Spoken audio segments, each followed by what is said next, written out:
नमस्कार, आप देख रहे हैं सिटी सेंटर शो। मुंबई से मैं हूं पूजा भारद्वाज। माहिम चौपाटी पर इस वक्त मैं मौजूद हूं, समंदर किनारे। और समंदर किनारे इस तरह का नज़ारा शायद ही आप देखते होंगे। कचरे का पहाड़। और ऐसे समय में जब बारिश का समय चल रहा है तो नाले से गाद निकालना हो या समंदर किनारे इस तरह से कचरा साफ करना हो, ये अभियान तेजी से चल रहा है। लेकिन जब हम गाद निकालने की बात करते हैं तो वो जो खबरें हैं उससे, घोटाले से जुड़ी हुई जो तमाम चर्चाएं हैं वो सुर्खियों में बनी हुई हैं, क्योंकि अब इससे जो नाम है वो जुड़ चुका है बॉलीवुड अभिनेता डीनू मौर्य का। बांद्रा स्थित उनके घर पर 14 घंटे तक ईडी की टीम मौजूद रही। मीठी नदी से गाद निकालने के कथित 65 करोड़ रुपए के घोटाले के सिलसिले में मुंबई और केरल के 15 से ज्यादा जगहों पर आज छापेमारी हुई है। इस छापेमारी में बॉलीवुड अभिनेता डीनू मौर्य, बीएमसी के सहायक अभियंता प्रशांत रामुगाड़े और कई ठेकेदारों के घर भी शामिल हैं। इस मामले में अभिनेता डीनू मौर्य से ईओडब्ल्यू ने पहले 2 बार पूछताछ की थी। ईडी अवैध धन के प्रवाह का पता लगाने के लिए छापेमारी के दौरान जब्त किए गए फाइनेंशियल दस्तावेजों और अन्य मटेरियल्स की जांच कर रही है। ये जो छापेमारी है वो मुंबई पुलिस की आर्थिक अपराध शाखा द्वारा दर्ज किए गए एक मामले के बाद की जांच का हिस्सा है। और अगली बड़ी खबर भी महाराष्ट्र से ही आपको दिखाते हैं, जहां भ्रष्टाचार का एक बड़ा मामला सामने आया है। बताया जा रहा है कि जेलों में कैदियों के लिए जो सामान की खरीदी होती है उसमें ये घोटाला हुआ है। करीब करीब 500 करोड़ का ये घोटाला बताया जा रहा है और जेल प्रशासन के बड़े नाम इसमें सामने आ रहे हैं। ये है अमिताभ गुप्ता। 2023 से 2025 के बीच जेल विभाग के प्रमुख सचिव विशेष रहे। और ये है जालिंदर सुपेकर। ये उसी दौरान डीआईजी जेल प्रशासन रहे। अब उन पर कैदियों के लिए खरीदे जाने वाले सामान में 500 करोड़ का घपला करने का आरोप लगाया जा रहा है। ये आरोप पूर्व सांसद और स्वाभिमानी शेतकरी संगठन के नेता राजू शेट्टी ने लगाया है। कि अशोक सादरे की जो केस बंद हुई थी 13 साल पहले, वो ओपन किया जाए और उनको न्याय दिलवाए। और ये जालंधर सुपेकर और उनके आका अमिताभ गुप्ता, इन दोनों के खिलाफ ईडी या कोई और एजेंसी लगाकर पूरी सर्विस में इन्होंने क्या क्या किया है, कितने घोटाले किए हैं, इनके पीछे कौन है, इसकी पूरी जांच होनी चाहिए, ये मांग मैंने की है। शेट्टी का दावा है कि 2023 से लेकर 2025 तक इस घोटाले को अंजाम दिया गया। इन दोनों अधिकारियों पर आरोप है कि इन्होंने कैदियों के लिए खरीदे जाने वाले सामानों में भारी गड़बड़ियां की। सप्लायरों से मिलीभगत के साथ घटिया क्वालिटी का सामान बढ़ी हुई कीमतों पर खरीदा। कहाँ सड़ा हुआ टमाटर मिला, कहाँ एक्सपायरी डेट के साबुन मिले, कहाँ स्लीपर जो है उसको चूहों ने काटा हुआ था। इस तरह से बहुत बेहद ही घटिया किस्म का सब माल इन्होंने सप्लाई किया। और ये जो सब जेलों का मिलकर इन्होंने जो परचेस किया है वो तकरीबन 500 करोड़ का है। ये जालंधर सुपेकर पहले से ही जहाँ जहाँ वो जाते हैं वहाँ उन्होंने कुछ ना कुछ विवाद खड़ा किया है। सामाजिक कार्यकर्ताओं का कहना है कि इन अफसरों को राजनीतिक संरक्षण भी मिलता रहा, खासकर पुणे में अजीत पवार गुट से। कि जालिंदर सुपेकर पर 2013 से एक मामला चल रहा है। 2013 में एक पीआई ने सुसाइड कर ली थी। उस सुसाइड में उस पुलिस इंस्पेक्टर ने साफ साफ लिखा था कि मैंने जालिंदर सुपेकर के भ्रष्टाचार की वजह से, उनकी तकलीफ की वजह से सुसाइड कर रहा हूँ और इन पर बड़ी कार्रवाई होनी चाहिए। लेकिन इतने सालों में उन पर कोई कार्रवाई नहीं हुई और जालिंदर सुपेकर बार बार ऐसे कारनामे करते रहे। जालिंदर सुपेकर बहुत सालों से पुणे में है। इसका कारण है कि इनके पीछे बहुत बड़ा पॉलिटिकल हाथ है। इतना ही नहीं, एक आरटीआई कार्यकर्ता ने गंभीर आरोप लगाए हैं कि गुप्ता ने पुणे में अपने कार्यकाल के दौरान 800 से 1000 हथियार लाइसेंस जारी किए और हर लाइसेंस के बदले 15 से 20 लाख रुपए तक वसूले गए। अगर ये सच है तो मामला सिर्फ जेलों तक सीमित नहीं है। ये भ्रष्टाचार कई महकमों में फैला हुआ है। चुकीचा वागला तर त्याला अजितदादांच्या स्वभावाप्रमाणे कधी माफ नाही। त्यामुळे हे आरोप तथ्यहीन आहेत। पक्षाला आणि पक्ष नेतृत्वाला बदनाम करण्यासाठी जाणीवपूर्वक काही हितसंबंधी व्यक्ती करतायत, काही पक्ष करतायत, त्याची माहिती आम्हाला जरूर आहे। योग्य वेळेला त्या संदर्भामध्ये मी बोलणार आहे। एनडीटीवी ने जब इन अधिकारियों की प्रतिक्रिया लेनी चाही तो इनका कुछ ऐसा रुख रहा।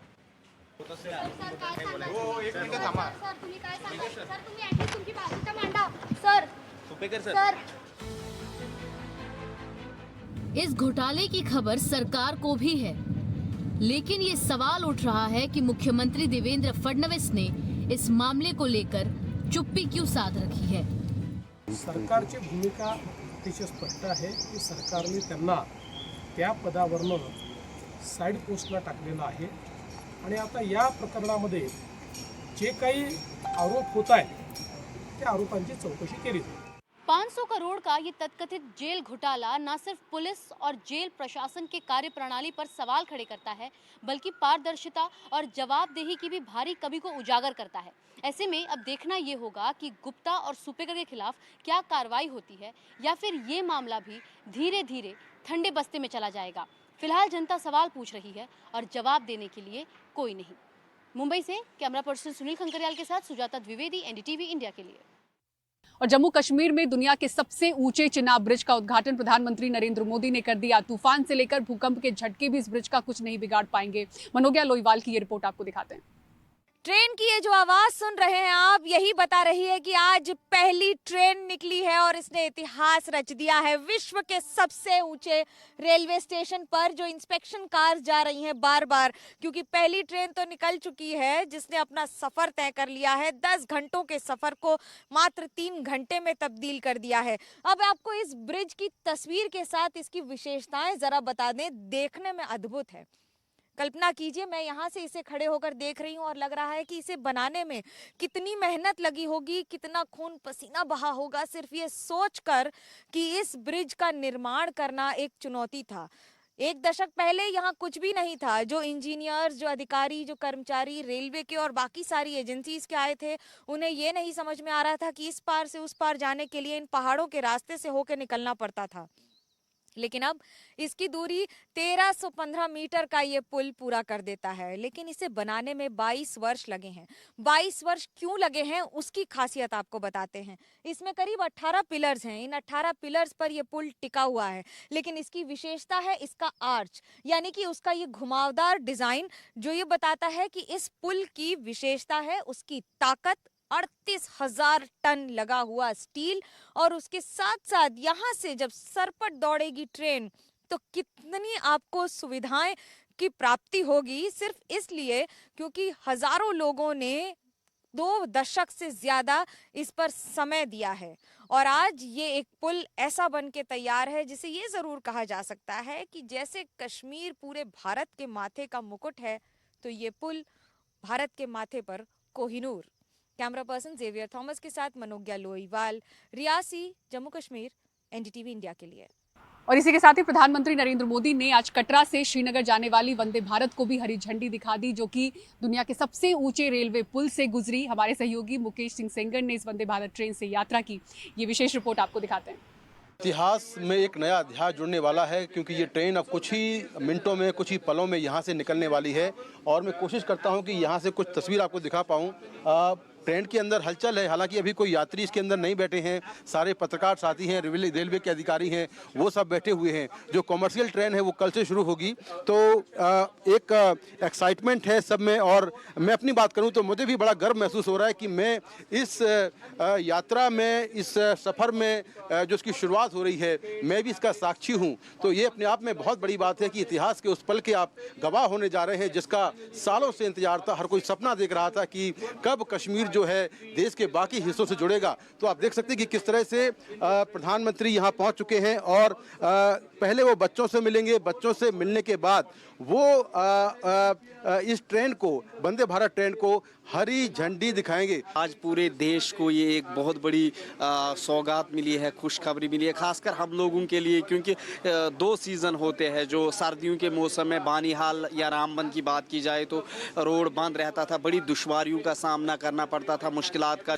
लेकिन ये आज पूरे कश्मीर के लिए, जम्मू कश्मीर के लिए खुशखबरी की बात है, क्योंकि टूरिस्ट भी आएंगे, टूरिज्म सीज़न बढ़ेगा। तो ट्रेन अब चलती है और इस वक्त देखिए ये ट्रेन रवाना हो गई है। और ये देखिए यहाँ पर ट्रेन चलती है। और ये देखिए मैं आपको दिखाता हूँ कि जो वंदे भारत एक्सप्रेस है वो इतिहास रचने जा रही है, एक नया अध्याय शुरू हो रहा है। और देखिए ये तस्वीरें बाहर की, ट्रेन चल दी है और यहाँ से अब ट्रेन आगे रियासी की तरफ जा रही है।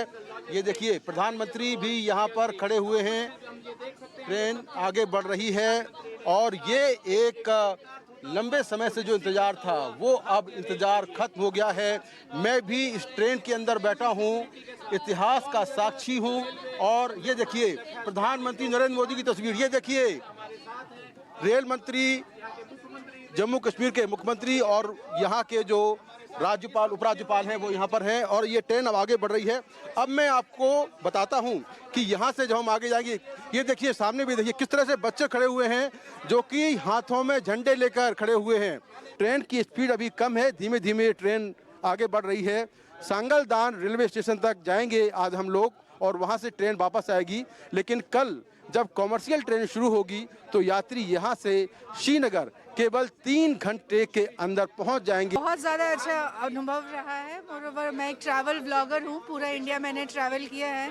कश्मीर ऐसे श्रीनगर ट्रेन से जाने का कभी सोच भी नहीं पा रही थी, बट फाइनली अब हो रहा है। फ्लाइट्स महंगी हो, रोड खराब हो, कुछ भी हो, हमारी ट्रेन जाएगी तो काफ़ी ज़्यादा खुशी है। और देखिए पहली टनल के अंदर हम दाखिल हो गए हैं। ये पहली टनल है जिसके अंदर हम दाखिल हो गए हैं। ट्रेन की रफ्तार बढ़ चुकी है और ये देखिए कि ट्रेन के अंदर सुरक्षा भी है। सुरक्षा बल के जवान जो है यहाँ पर काफ़ी संख्या में तैनात किए गए हैं क्योंकि सिक्योरिटी J&K में एक बड़ा कंसर्न है, तो सुरक्षा बल के जवान भी यहाँ पर आपको नज़र आएंगे। और ये टनल के अंदर ट्रेन चल रही है, पहली टनल है, कटरा के बाद पहली टनल मिली है जिसके अंदर से ट्रेन जा रही है। और ट्रेन से आप माता वैष्णो देवी के दर्शन भी कर सकते हैं। ये देखिए क्या नज़ारा है, ऊंचे ऊंचे पहाड़, दुर्गम पहाड़ियां आपको यहाँ से दिखाई दे रही हैं। इस वक्त हम अंजी बट ब्रिज से गुजर रहे हैं। आप देख सकते हैं ये अंजी बट ब्रिज है जो कि भारत का दूसरा सबसे ऊंचा ब्रिज है और ये ब्रिज जो है 96 केबल पर टिका हुआ है। कुछ देर पहले प्रधानमंत्री नरेंद्र मोदी ने इस पुल का उद्घाटन किया है। भारत का पहला केबल स्टेट ब्रिज है। और देखिए नीचे बहुत सारे लोग हैं जो कि सेना के जवान भी हैं। ये देखिए सामने घर हैं, लोग तस्वीरें ले रहे हैं अपने मोबाइल से, इस ऐतिहासिक पल को जो है वो कैद कर रहे हैं। ये पल मेरे और मेरे कैमरामैन अशोक महाले के लिए बहुत ही ऐतिहासिक है और शायद ये पल मैं कभी भूल नहीं पाऊंगा। चिनाव ब्रिज के पास हम पहुंच चुके हैं और अगले कुछ ही पलों में चिनाव ब्रिज में आपको दिखाऊंगा। इस ट्रेन के जरिए जो ट्रेन पहली बार श्रीनगर जा रही है उस ट्रेन में मैं सवार हूं और इस ट्रेन से आपको चिनाव ब्रिज दिखाऊंगा। देखिए कितना नीचे, आप देखिए कितनी गहराई है, हज़ारों फीट की हाइट पर जो है वो ट्रेन जो है वो ऊपर चल रही है और चिनाब नदी बिल्कुल आपको देखिए नीचे दिखाई देगी, अभी कुछ ही देर में दिखाई देगी। और ये देखिए चिनाव ब्रिज जो है वो अब आ चुका है, चिनाव ब्रिज शुरू हो गया है। ये देखिए चिनाव ब्रिज जो है वो शुरू हो गया है और ये वो ब्रिज है जो कि दुनिया का सबसे ऊंचा रेलवे ब्रिज है। 359 मीटर इसकी ऊंचाई है। भारतीय झंडे यहाँ पर फहरा रहे हैं, सुरक्षा बल के जवान तैनात हैं। तो हमारे लिए और हमारे कैमरा पर्सन अशोक महाले के लिए ये एक ऐतिहासिक मौका है कि हम उस ट्रेन में बैठे हैं जो ट्रेन कश्मीर को पूरे भारत से जोड़ेगी और उस पुल से गुजर रहे हैं जो दुनिया का सबसे ऊंचा रेलवे ब्रिज है, चेनाब। तो ये देखिए चेनाब का जो ब्रिज है उससे हम गुजर रहे हैं। 1315 मीटर लंबा ये ब्रिज है और 28,000 मीट्रिक टन जो लोहा है वो इसमें माफ़ करिए जो स्टील है वो इसमें लगा है और कुतुब मीनार से 5 गुना ऊंचा है, एफिल टावर से करीब 35 मीटर ऊंचा है। तो ये चेनाब ब्रिज है, उससे हम गुजर रहे हैं। किस तरह से अब हमने चेनाब के ब्रिज को पार कर लिया है और अब जो ट्रेन है वो आगे की तरफ रवाना हो रही है। बक्कल निकला है और फिर से एक सुरंग जो है वो चालू हो गई है। तो इस पूरे ट्रैक पर सुरंगों की बहार है, पुलों की बहार है, तकनीक की बहार है जो कि लगातार चलती जा रही है, मिलती जा रही है और हमारा सफ़र जो है वो आगे की तरफ जो है वो लगातार आगे की तरफ बढ़ रहा है।